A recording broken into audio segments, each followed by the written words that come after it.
mga kaibon. Ngayon po ay magpapakawala tayo ng ating mga young bird, no? Yung mga naka metro, naka FPR natin. Pakawalan natin sila. So hindi natin binibigla to dahil mahirap na mag fly away. So tinuruan natin sila sa trapping. Dito natin sila sa trapdoor pinalalabas. Ito po yung isang way para matuto po sila sa trapping. Ayan. So dito rin po natin sila palalabasin. Dito rin natin sila papapasukin. Kaya mga kaibon, tara. Testingin na natin to. At hayaan lang natin sila. Huwag natin silang bugawin.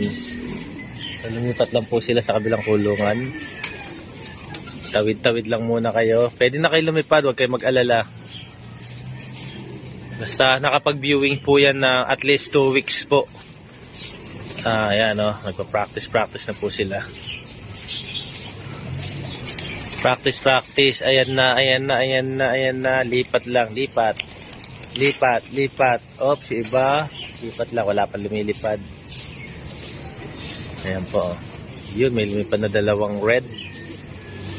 Halos takot pa po sila lumipad. So mga kaibon,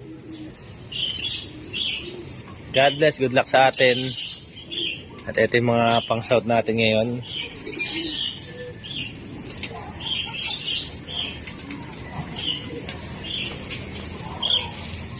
Na, may lumipad ng 2. Oops, naiilang pa.